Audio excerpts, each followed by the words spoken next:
سامعین اکرام، السلام علیکم ورحمۃ اللہ۔ عبد الرحمن بن عبداللہ، سیرت النبی کی تیسری قسط ملاحظہ فرمائیں۔ خانہ کعبہ کی تعمیر اور حجر اسود کے تنازع کا فیصلہ۔ آپ صلی اللہ علیہ وسلم کی عمر 35 سال تھا کہ قریش نے نئے سرے سے خانہ کعبہ کی تعمیر شروع کی۔ وجہ یہ تھی کہ کعبہ صرف قد سے کچھ اونچی چہار دیواری کی شکل میں تھا۔ حضرت اسماعیل علیہ السلام کے زمانہ ہی سے اس کی بلندی 9 ہاتھ تھی۔ اس پر چھت نہ تھی۔ اس کیفیت کا فائدہ اٹھاتے ہوئے کچھ چوروں نے اس کے اندر رکھا ہوا خزانہ چرا لیا۔ اس کے بعد اس کی تعمیر پر ایک طویل زمانہ گزر چکا تھا۔ عمارت خشکیدگی کا شکار ہو چکی تھی، دیوار پھٹ گئی تھی۔ ادھر اسی سال ایک زوردار سیلاب آیا۔ اس کے بہاؤ کا رخ خانہ کعبہ کی طرف تھا۔ اس کے نتیجے میں خانہ کعبہ کسی بھی لمحے ڈھہ سکتا تھا، اس لیے قریش مجبور ہو گئے کہ اس کا مرتبہ و مقام برقرار رکھنے کے لیے اسے از سر نو تعمیر کریں۔ صحیح بخاری میں حضرت جابر بن عبداللہ سے مروی ہے کہ جب کعبہ تعمیر کیا گیا تو نبی صلی اللہ علیہ وسلم حضرت عباس رضی اللہ تعالیٰ عنہ پتھر ڈھو رہے تھے۔ حضرت عباس رضی اللہ تعالیٰ عنہ نبی صلی اللہ علیہ وسلم نے کہا، اپنا تہبند اپنے کندھے پر رکھ لو، پتھر سے حفاظت رہے گی۔ لیکن آپ زمین پر جا گرے، نگاہیں آسمان کی طرف اٹھ گئیں۔ افاقہ ہوتے ہی آواز لگائی، میرا تہبند، میرا تہبند، اور آپ کا تہبند آپ کو باندھ دیا گیا۔ ایک روایت کے الفاظ یہ ہیں کہ آپ کے بعد آپ کی شرمگاہ کبھی نہیں دیکھی گئی۔ نبی صلی اللہ علیہ وسلم اپنی قوم میں سیری کردار، فاضلانہ اخلاق اور کریمانہ عادات کے لحاظ سے ممتاز تھے۔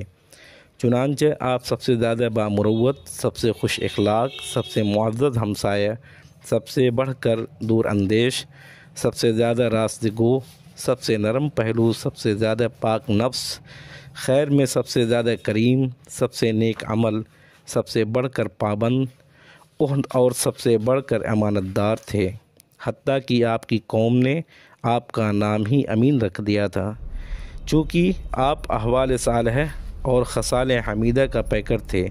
جیسا کہ حضرت خدیجہ رضی اللہ تعالیٰ عنہا کی شہادت ہے کہ آپ صلی اللہ علیہ وسلم درماندوں کا بوجھ اٹھاتے، تہی دستوں کو بندوبست فرماتے، مہمان کی میزبانی کرتے، مصائب حق میں اعانت فرماتے تھے۔ الرحیق المختوم سے یہ چیز لی گئی ہے۔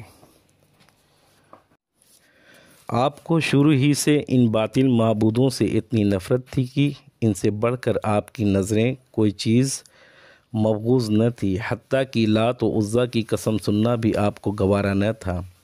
آپ میں شبہ نہیں کہ تقدیر نے آپ پر جفازت کا سایہ ڈال رکھا تھا۔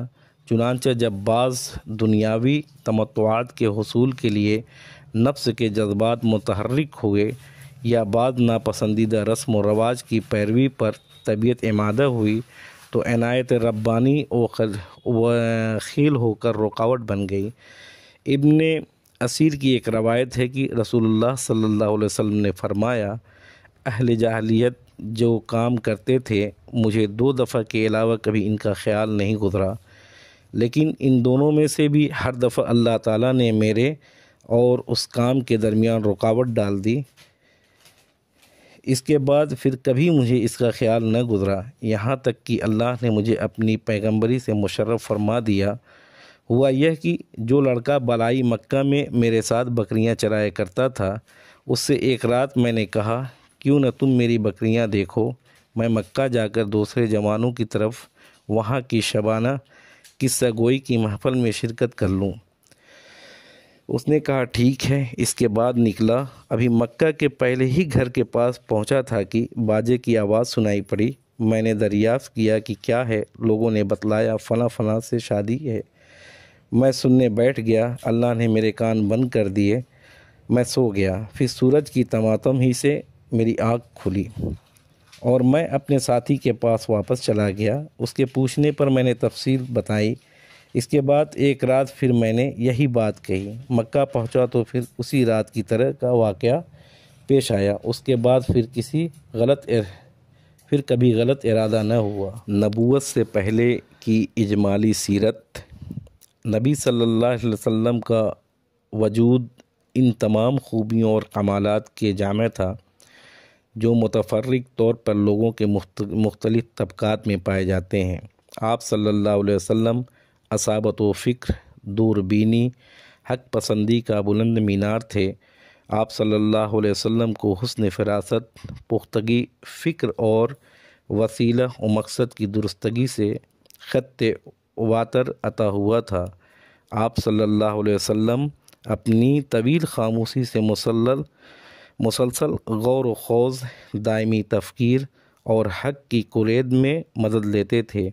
آپ صلی اللہ علیہ وسلم نے اپنی شاداب عقل، روشن فطرت سے زندگی کے صحیفے، لوگوں کے معاملات اور جماعتوں کے احوال کے مطالعہ کیا اور جن خرافات میں یہ سب لت پت تھیں اس سے سخت بیزاری محسوس کی۔ چنانچہ آپ صلی اللہ علیہ وسلم نے ان سب سے دامن کش رہتے ہوئے پوری بصیرت کے ساتھ لوگوں کے درمیان زندگی کا سفر طے کیا، یعنی لوگوں کا جو کام اچھا ہوتا اس میں شرکت فرماتے، ورنہ اپنی مقررہ تنہائی کی طرف پلٹ جاتے۔ چنانچہ آپ صلی اللہ علیہ وسلم نے شراب کو کبھی منہ نہ لگایا، آستانوں کا ذبیحہ نہ کھایا، بتوں کے لیے منائے جانے والے تہوار، میلے اور ٹیلوں میں کبھی شرکت نہ کی۔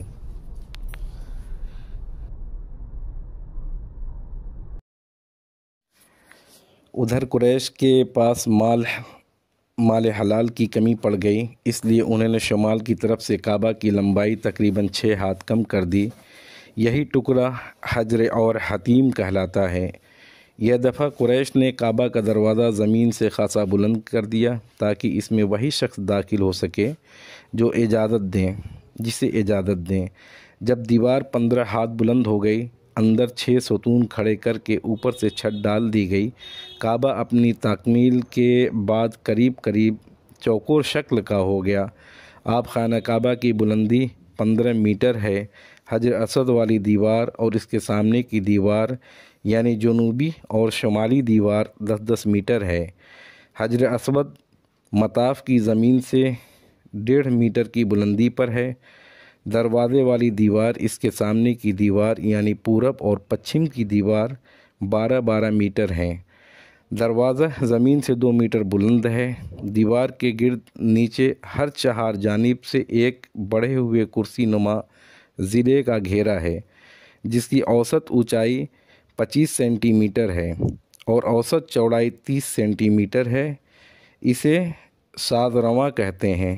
یہ بھی دراصل بیت اللہ کا جز ہے، لیکن قریش نے اسے بھی چھوڑ دیا تھا۔ اس مرحلے پر قریش نے یہ متفقہ فیصلہ کیا کہ خانہ کعبہ کی تعمیر میں صرف حلال رقم ہی استعمال کریں گے۔ اس میں رنڈی کی اجرت، سود کی دولت، کسی کا ناحق لیا ہوا مال استعمال نہیں ہونے دیں گے۔ نئی تعمیر کے لیے پرانی عمارت کو ڈھانا ضروری تھا، لیکن کسی کو ڈھانے کی جرأت نہ ہوتی تھی۔ بالآخر ولید بن مغیرہ مخزومی نے ابتدا کی۔ جب لوگوں نے دیکھا کہ اس پر کوئی آفت نہیں ٹوٹی، باقی لوگوں نے بھی ڈھانا شروع کیا۔ جب یہ قواعد ابراہیم تک ڈھا چکے تو تعمیر کا آغاز کیا۔ تعمیر کے لیے الگ الگ ہر قبیلے کا حصہ مقرر تھا اور ہر قبیلے نے علیحدہ پتھر کے ڈھیر لگا رکھے تھے۔ تعمیر شروع ہی باقوم نامی ایک رومی معمار نگراں تھا۔ جب عمارت حجر اسود تک بلند ہو چکی تو یہ جھگڑا اٹھ کھڑا ہوا کہ حجر اسود کی اس کی جگہ رکھنے کا شرف و امتیاز کسے حاصل ہو۔ یہ جھگڑا 4-5 روز تک جاری رہا۔ رفتہ رفتہ اس قدر شدت اختیار کر گیا کہ معلوم ہوتا تھا کہ سرزمین حرم میں سخت خون و خرابہ ہو جائے گا۔